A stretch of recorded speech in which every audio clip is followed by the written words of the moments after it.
하나님의 일방적인 사랑으로 선택을 받고 출애굽한 하나님의 백성 이스라엘에게 하나님은 그들 자신이 어떠한 복을 받은 존재가 되었는지, 그들의 정체성을 기억하면서 그 약속의 땅에 들어갔을 때 그곳 사람들을 멸절시키고 그들과 뒤섞이지 말고 성민으로서의 정체성에 걸맞게 오직 하나님만 사랑하고 섬기라고 말씀하셨습니다. 어제 하신 말씀이죠. 어제 말씀에 이어 12절부터 15절까지 오늘 말씀 보면 하나님께 순종할 때 이런 복을 받게 될 것이다.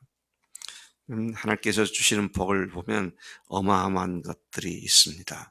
모든 전방위로 복을 받게 될 것이다. 그렇게 말씀하십니다. 단 조건이 있죠. 말씀에 순종할 때입니다. 정말 우리가 복을 받으려면 말씀에 순종해야 합니다. 크고 작은 모든 일에 순종해야죠.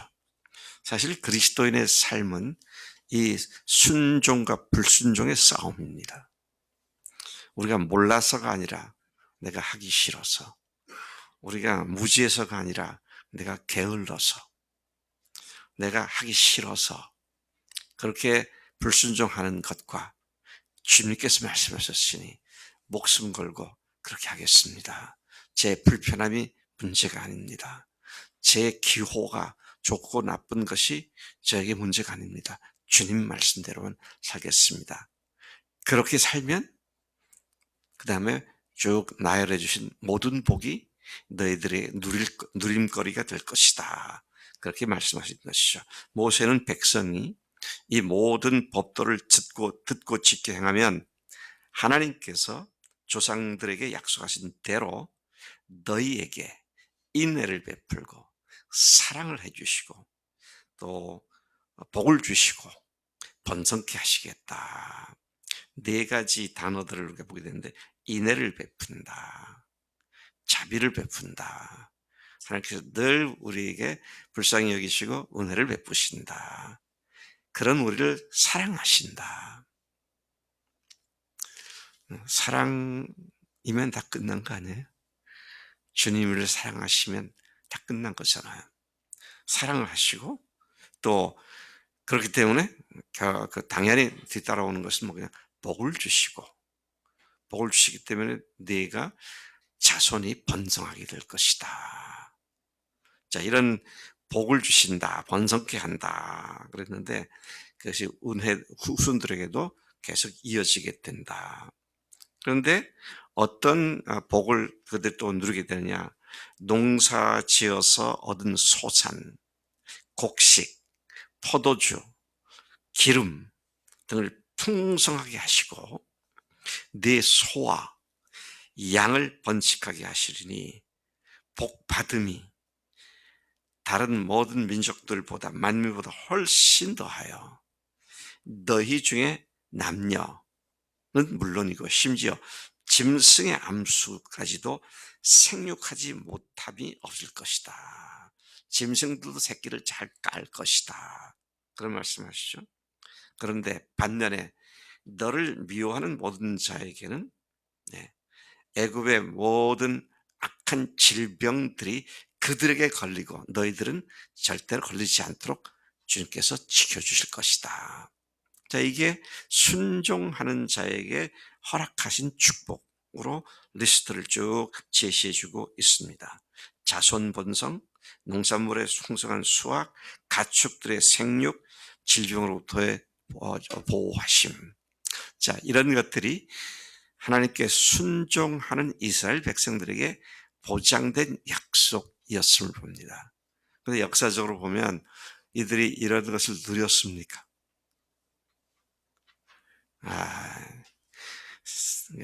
여호수아 시대에도 그랬고요. 여호수아 시대 이후에 이어지는 사사 시대와 북이스라엘 왕조와 남유다 왕조 계속해서 외국으로부터 침략을 당하고 고통을 당하고 어려움을 당했던 그들의 역사, 것을 보게 되는데 왜 그렇습니까?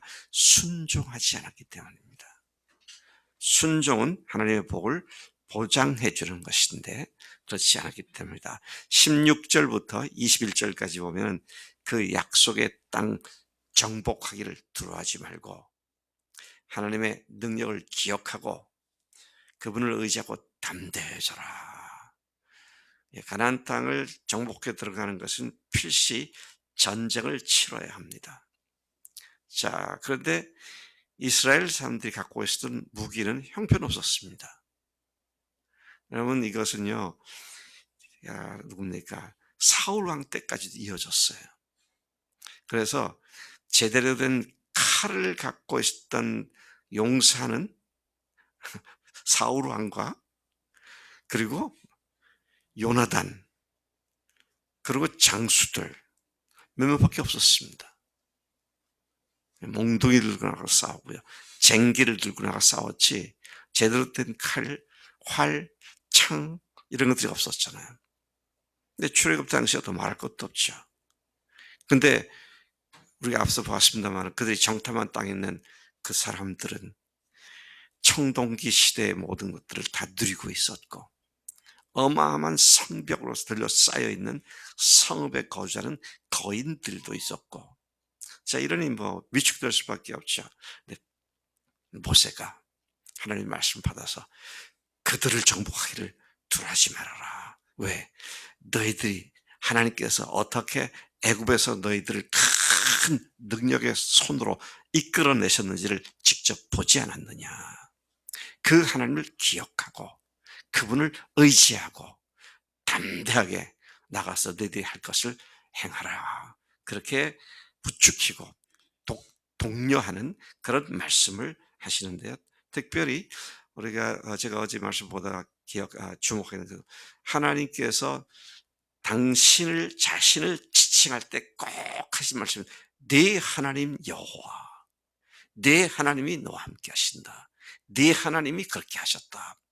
네 하나님이 대운이 하나님이 상범이 하나님이 안연자 하나님이 그 하나님이 내 하나님이다. 우리 그런 믿음을 가지고 그분이 역사상 하셨던 죽으시고 부활한 그 주님을 죽음에서 살리신 그 능력의 하나님이 내 하나님이다. 이걸 기억하고 담대해져라. 그렇게 말씀을 하시는 것이죠. 네가 두려워하는 모든 민족에게 하나님께서 이전에 했던 것처럼 그렇게 그들이 아무것도 아닌 것처럼 만들 것이고 또 너희들을 피해서 숨은 자들까지도 너희들은 찾지 못하는 그런 자들까지도 왕벌 떼를 보내가지고 그들을 죽일 것이다. 와, 하나님이 이스라엘을 정복하는데 왕벌 떼들을 갖다가 동원시켜서 하시겠다고 약속하시잖아요. 무슨 말입니까? 너희들이 손 못 대는 까지 내가 다 세밀하게 하겠다. 숨어있는 사람 찾는 것이 참 어렵잖아요. 근데 왕벌 떼야 뭐 얼마든지 찾을 수 있죠. 제가 요즘 이게 뉴스나 뭐 영화 같은 데 보면 뭐 현실로 인조 벌 만들어 가지고요.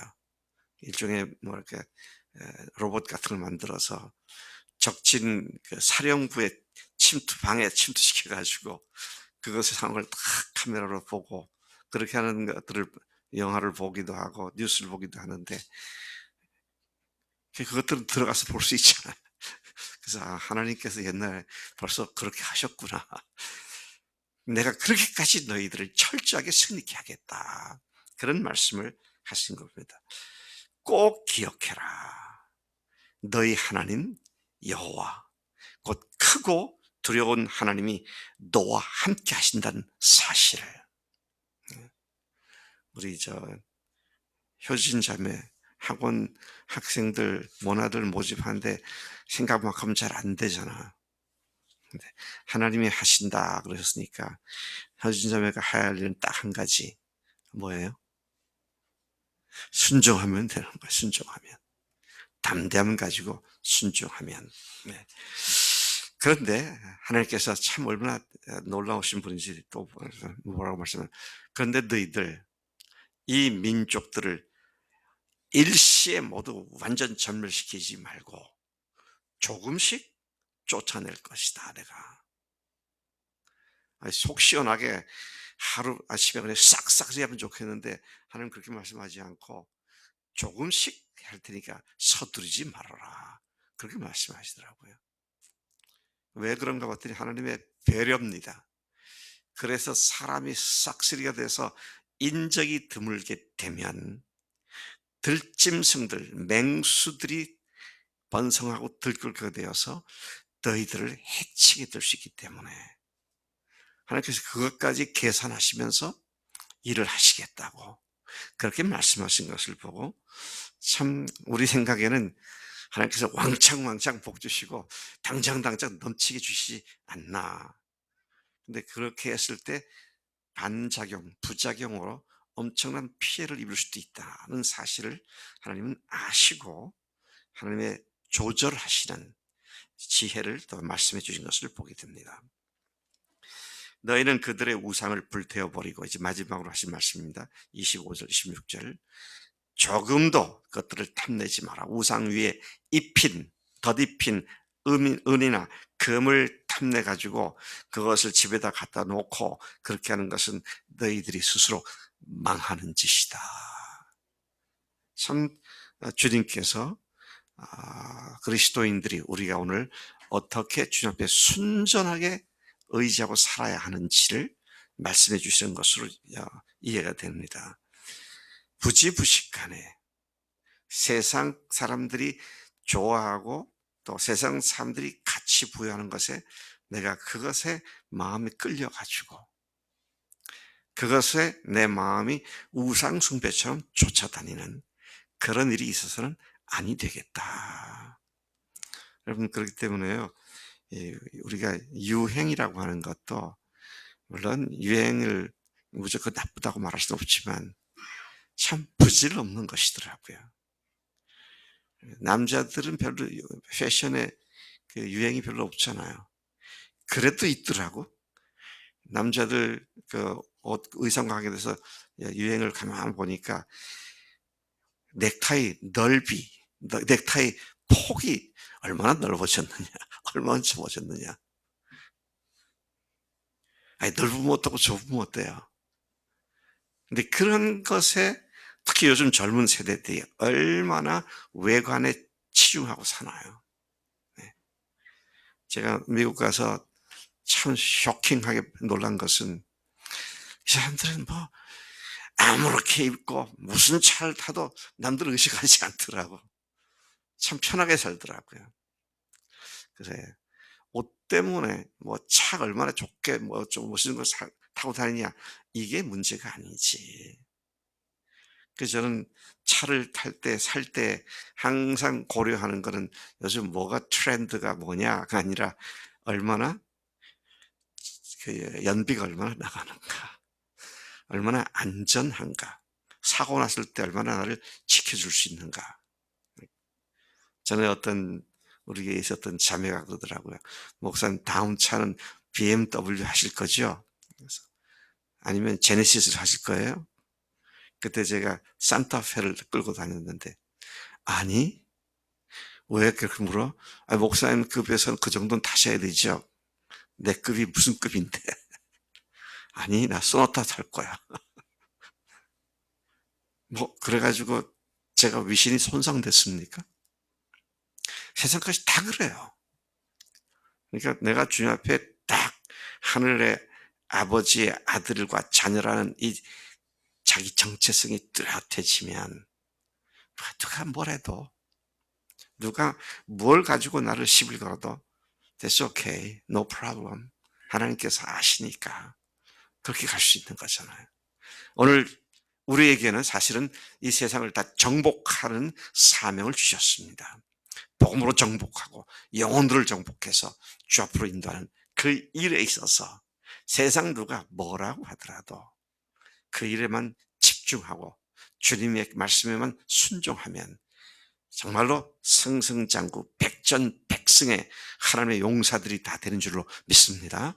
하나님 아버지 감사합니다. 오늘 이 아침에도 모세를 통해서 이스라엘 백성들이 이제 막 강을 건너가 가나안 땅을 정복하기 직전에 하나님 참으로 그들에게 하나님이 얼마나 위대하신 능력의 손으로 지금까지 인도하셨는지를 꼭 기억하고 주님이 함께 하심을 믿고 담대해지라고 하나님을 의지하고 말씀만 순종하고 주님만 섬겨 나가라고 마지막으로 당부하는 말씀을 봅니다. 하나님, 오늘 우리도 주님의 나라에 들어간 저희들, 천국 땅에 발을 디딘 저희들이 주님의 말씀만 순종하는 주님의 통치만을 받는 매일의 삶이 되도록 인도해 주신 줄로 믿습니다. 거기에서 딴 데로 눈길을 돌리지 않겠습니다. 감사하고 예수님의 이름으로 기도로 삼나이다. 아멘. 아멘.